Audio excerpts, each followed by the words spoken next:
Urea बाजार में ऐसा क्या भूचाल आ गया जिसकी किसी ने कल्पना भी नहीं की थी। सोचिए, जिस यूरिया के लिए कुछ हफ्ते पहले $900 प्रति टन से ज्यादा कीमत चुकानी पड़ रही थी, वही यूरिया $450 के आसपास मिलने लगा। यानी कीमतें लगभग आधी हो गई। इतनी बड़ी गिरावट ने सिर्फ खरीदारों को ही नहीं बल्कि चीन जैसे बड़े एक्सपोर्टर देशों को भी हैरान कर दिया।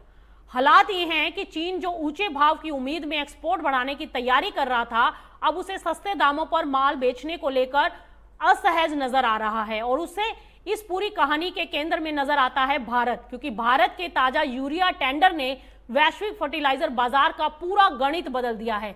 जो बोलियां सामने आई हैं, उन्होंने ये सवाल खड़ा कर दिया है कि आखिर दुनिया में यूरिया की इतनी भरमार आ कहां से गई, और क्या किसानों के लिए खाद सस्ती होने वाली है या फिर ये गिरावट सिर्फ कुछ समय की है। आइए आपको समझाते हैं इसकी पूरी कहानी। आखिर यूरिया बाजार में इतना बड़ा उलटफेर क्यों हो रहा है और इसका असर भारत समेत पूरी दुनिया पर क्या पड़ेगा।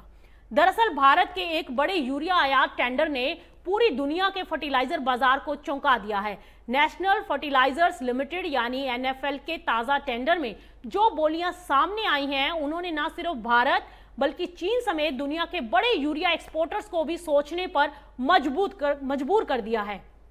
आप जरा तस्वीर को समझिए। अप्रैल में भारत को पश्चिमी तट के लिए करीब $935 प्रति टन और पूर्वी तट के लिए $959 प्रति टन के भाव पर यूरिया की पेशकश मिली थी, लेकिन अब वही कीमतें $445 से $449 प्रति टन पर आ गई। यानी कि महज कुछ हफ्तों में ही कीमतों में 50% से ज्यादा की गिरावट आ गई। और इतनी बड़ी गिरावट के पीछे सबसे बड़ी वजह है वैश्विक बाजार में बढ़ती सप्लाई। चीन समेत कई नए एक्सपोर्टर देशों ने बाजार में सप्लाई को बढ़ा दिया है। यही कारण है कि दुनिया भर में अब यूरिया की उपलब्धता बढ़ गई और कीमतों पर दबाव आ गया। हालात ऐसे हैं कि चीन, जिसने मई में मजबूत कीमतों की उम्मीद में यूरिया का एक्सपोर्ट फिर से शुरू करने की योजना बनाई थी, अब अपने फैसले पर दोबारा विचार कर रहा है। खबरें तो ये भी हैं कि चीन मौजूदा कम कीमतों पर यूरिया बेचने को लेकर ज्यादा उत्साहित नहीं दिखाई दे रहा।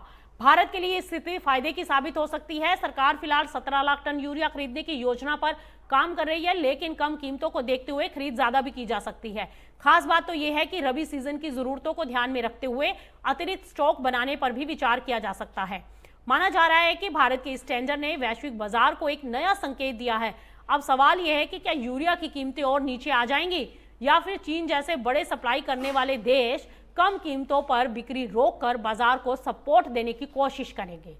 फिलहाल तो इतना तय है कि फर्टिलाइजर बाजार में जो तेजी कुछ समय पहले दिखाई दे रही थी, वो अचानक अब ठंडी पड़ गई है और इसका सबसे बड़ा फायदा भारत जैसे बड़े इंपोर्टर कंट्रीज को मिलता दिखाई दे रहा है।